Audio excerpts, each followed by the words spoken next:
Continuamos en la UNED y estamos en el grado de Ética, Ética 1. Vamos a hablar de Sócrates a Platón, la política como saber. La manera más adecuada, según creo, de adentrarse en el pensamiento político de Platón es tomar como punto de partida el enfrentamiento de Sócrates con los sofistas. Este enfrentamiento gira fundamentalmente en torno a dos grandes temas: la naturaleza de la justicia y la política como saber. En relación con ambos temas, desarrollará Platón sus propias doctrinas, prolongando ciertas líneas del pensamiento de Sócrates más allá de las enseñanzas de este. En los dos siguientes capítulos nos ocuparemos de la concepción platónica de la justicia, de la doctrina sacrático-platónica que concibe la política como saber, y nos ocuparemos en este capítulo. Tanto los sofistas como Sócrates consideraban la política como una virtud, excelencia o arete, la excelencia propia de los que sobresalen en el gobierno de las ciudades, aconsejando a la asamblea y dirigiendo los asuntos del Estado. Y tanto Sócrates como los sofistas concebían esta arete o excelencia política como una forma de saber. En el caso de Sócrates, el asunto es obvio, puesto que la virtud es saber y la política es una virtud. La política es necesariamente un saber. En el caso de los sofistas, la concepción de la virtud política como saber constituía un presupuesto de su propio oficio. Puesto que se declaraban maestros de la arete política, habían de suponer que ésta es enseñable. Y supuesto que es enseñable, no hay más remedio que admitir que se trata de algún tipo de saber. El enfrentamiento de Sócrates con los sofistas arranca en torno a la cuestión, esencial para estos últimos, de si puede enseñarse la virtud en general y específicamente la virtud política. Tal enfrentamiento nos ha sido transmitido por Platón en distintos diálogos, de los que merecen destacarse el Menón, el Protágoras y el Gorgias. En toda esta temática, en lo concerniente a detalles, no es posible distinguir lo que es de Sócrates y lo que es una sistematización piatónica de puntos de vista incuestionablemente socráticos. Tampoco es excesivamente importante establecer tal distinción, ya que, como acabamos de señalar, Platón asume las tesis de Sócrates, y parte precisamente de ellas. Hablemos del saber frente a la mera opinión. El Menón platónico se centra en el tema de la virtud. El diálogo se inicia con Menón preguntando a Sócrates si la virtud puede o no puede enseñarse. A lo que Sócrates replica señalando que habrá de comenzarse por definir qué es la virtud. En efecto, solamente quien conozca su naturaleza podrá decidir si la virtud es o no es enseñable. La primera parte de la conversación se consume, como es habitual de los diálogos socráticos, en intentos sucesivos y fracasados de definir la virtud. Al no alcanzarse una definición satisfactoria de esta, el diálogo resulta bloqueado, sin posibilidad de progreso. Para salir de tal situación, Sócrates accede a plantear la cuestión de la enseñabilidad de la virtud en forma condicional, estableciendo el siguiente enunciado: la virtud, si es saber, es enseñable. Antes de seguir adelante, conviene detenernos un momento en los términos de este enunciado socrático, comenzando con la palabra saber. Con esta palabra traducimos epísteme, término a veces traducido en nuestra lengua como conocimiento, a veces como ciencia. La palabra conocimiento me parece una mala traducción de epísteme, ya que los griegos denominaban de este modo no el conocimiento en general, ni cualquier tipo de conocimiento, sino el conocimiento fundado, seguro y por tanto exento de posible error. De ahí que se traduzca también con mayor acierto como ciencia. Preferimos, con todo, nuestra palabra saber, que incluye los rasgos señalados y nos sugiere el concepto técnico actual de conocimiento científico. La condicional enunciada por Sócrates supone por su parte la tesis de que todo saber puede enseñarse. Se trata, creo, de una tesis perfectamente razonable, teniendo en cuenta que para los griegos enseñar en sentido riguroso es demostrar. ¿Cómo se enseña, en definitiva, un teorema a unos alumnos, sino demostrándolo paso a paso ante ellos? Capaz de enseñar, a su vez, es el que conoce las razones o fundamentos de lo que afirma y por conocerlos es capaz de exhibirlos a los demás. Y puesto que el saber es conocimiento fundado en razones, el que posee saber conoce las razones o fundamentos y puede exhibirlos y puede, exhibiéndolos, demostrar y demostrando, enseñar a los demás lo que sabe. Así pues, si la virtud es saber, es enseñable. Partiendo de esta condicional, Sócrates pone en marcha sucesivamente dos argumentaciones que llevan a posturas contradictorias. A. En primer lugar, arguye del siguiente modo, llamado en lógica ponens: si la virtud es saber, es enseñable. Ahora bien, la virtud consiste en saber, puesto que es algo bueno, y nada hay bueno o provechoso sin la intervención del conocimiento. Luego, la virtud es enseñable. Y B. A continuación argumenta utilizando la forma o modo denominado tollens. Si la virtud es saber, es enseñable. Ahora bien, la virtud no es enseñable. Si lo fuera, los grandes políticos se la habrían enseñado a sus hijos. Luego la virtud no es saber. El diálogo queda bloqueado de nuevo en una situación de perplejidad. Tal vez, apunta Sócrates, nuestro planteamiento ha sido excesivamente radical y extremista, puesto que no hemos considerado más alternativas que o bien la virtud es epísteme, saber riguroso y fundado, o bien es algo carente en absoluto de conocimiento. Tal vez entre la epísteme y la carencia absoluta de conocimiento existe algún tipo de conocimiento intermedio que no alcanza el rigor del saber, pero que tampoco puede identificarse sin más con la ausencia de conocimiento. Este conocimiento de rango inferior sería el característico de los políticos, incluidos los grandes políticos del pasado. Es la opinión.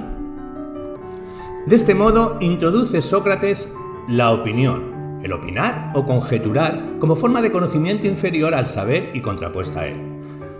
No es lo mismo, ciertamente, saber que opinar o creer. Las opiniones pueden ser verdaderas o falsas, mientras que el saber es siempre verdadero. El que opina puede equivocarse. El que sabe, si verdaderamente sabe, no puede estar equivocado. Si queremos considerar al saber como un tipo de opinión, habrá de decirse, por lo pronto, que el saber es siempre opinión verdadera. Pero esto no basta tampoco. No toda opinión verdadera es saber, sino solamente aquella que se fundamenta en razones. La epísteme es, por consiguiente, opinión verdadera y fundada en razones.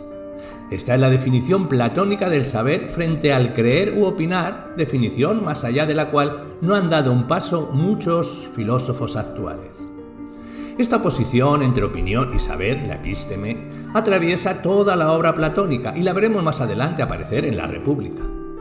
En tal distinción se basa en sustancia la crítica de Sócrates y Platón a la política y a los políticos. Estos, y no solamente los políticos mediocres, sino los grandes políticos del pasado, como Temístocles o Pericles, se mueven en realidad en un mundo de opiniones. Tal vez no se equivoquen, pero si aciertan, sus aciertos no serán el resultado de un saber del cual carecen. Al criticar a los políticos reales por su falta de saber, se insinúa ya el ideal del auténtico político, el verdaderamente sabio, del cual se ocupará Platón ampliamente en la República. Hablemos del verdadero político frente al retórico y al sofista. La crítica a los políticos, tanto presentes como pasados, se radicaliza en el Gorgias, adquiriendo tonos sombríos y ásperos. Anteriormente, la parte segunda, capítulo primero, nos hemos referido ya a este diálogo, aquel pasaje del mismo en que Calícles proclama como norma de justicia el dominio del más fuerte y la búsqueda sin trabas del placer. En la política, y muy especialmente en el sistema democrático, la retórica constituye un arma fundamental para el dominio de las masas.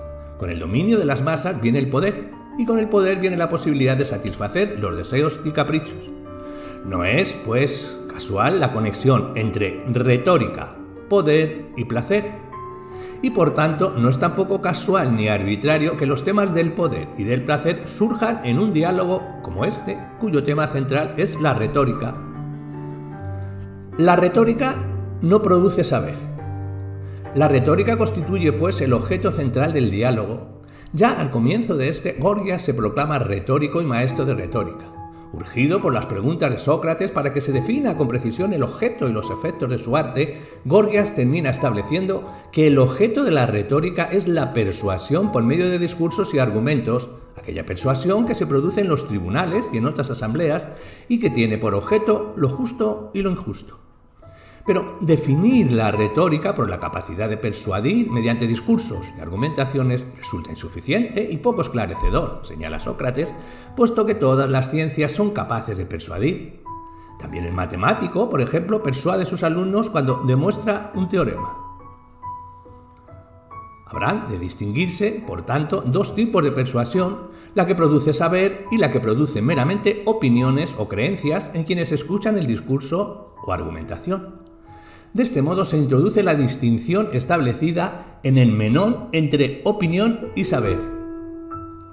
Tras distinguir Sócrates estas dos formas de persuadir, Gorgias admite que la persuasión propia de la retórica es la que produce meras opiniones. El orador, es decir, el político asambleario, no enseña, sino que infunde opiniones momentáneas en el auditorio.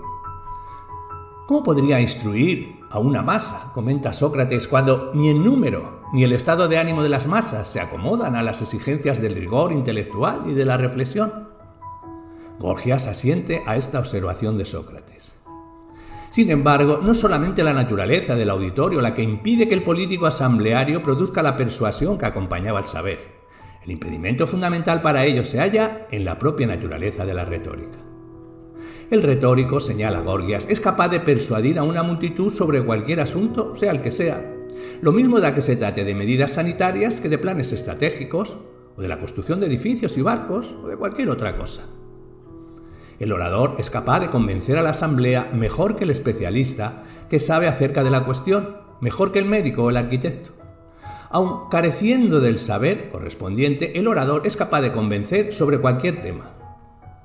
He aquí un fragmento del diálogo entre Sócrates y Gorgias. Sócrates: ¿afirmabas que incluso en relación con la salud el orador será más persuasivo que el médico? Gorgias: lo será, efectivamente, pero ante una multitud. Sócrates: ¿ante una multitud? O sea, ante los que no saben. ¿Por qué no va a ser más persuasivo que el médico ante los que saben? Gorgias: así es. Sócrates: por consiguiente, si es más persuasivo que el médico, resulta más persuasivo que el que sabe. Gorgias: sin duda. Sócrates: ¿y sin ser médico no es así? Gorgias: sí.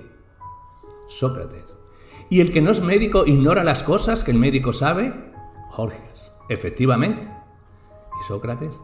Por consiguiente, ante los que no saben, el que no sabe resulta más persuasivo que el que sabe. Esta última observación es dura, sin lugar a dudas. El orador político es un ignorante entre ignorantes, y precisamente por ello es más capaz de convencer a estos que el que sabe. Hablemos de la retórica que no es saber, la adulación de la masa. La crítica a la retórica, a los oradores políticos, dará más adelante un nuevo y definitivo paso tras erigirse Polo en interlocutor de Sócrates. Este afirma rotundamente que la retórica no es un saber en absoluto. ¿Qué es entonces? Una habilidad meramente práctica, una técnica derivada de la experiencia, un pseudo-saber que se presenta a sí mismo con la apariencia y pretensiones de un verdadero saber. Para justificar la afirmación de que la retórica es un pseudo-saber, Sócrates propone una clasificación de los saberes relativos al bien del cuerpo y del alma. Dos son, señala, los saberes que tienen como objetivo la salud del cuerpo: la gimnasia, que produce y mantiene el orden de nuestro cuerpo, y la medicina, que sana y restaura el orden del organismo cuando éste se deteriora. También la política, que se ocupa de la salud del alma, se divide en dos partes, en dos saberes: la legislación, que produce y mantiene el orden del alma, y la justicia, que sana y restaura este orden cuando ha sido quebrantado. La gimnasia y la legislación realizan funciones análogas, en cuanto que procuran el orden del cuerpo y del alma respectivamente. La medicina y la justicia, por su parte, realizan también funciones análogas en cuanto que restauran el orden respectivamente en el cuerpo y en el alma. A estos cuatro saberes corresponde, tratando de suplantarlos, cuatro pseudo-saberes que no buscan el bien, sino el placer del cuerpo o del alma. La cosmética suplanta la gimnasia, no da vigor al cuerpo, sino que la adorna dándole la apariencia de vigor y de lozanía. La cocina suplanta la medicina.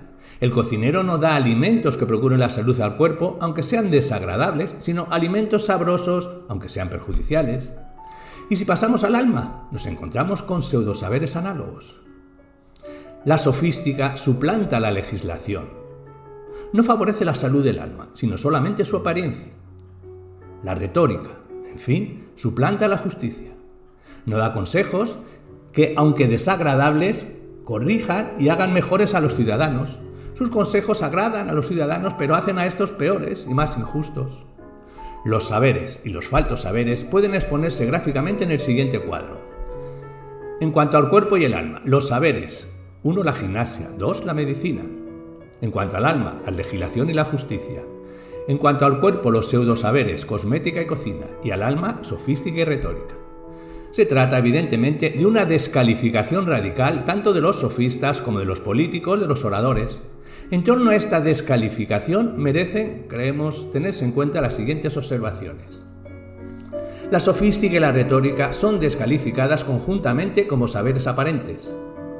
Aunque Sócrates distingue la una de la otra, en realidad las considera muy próximas entre sí hasta el punto de que sofistas y oradores se confunden unos con otros en el mismo terreno y ocupándose de los mismos objetos.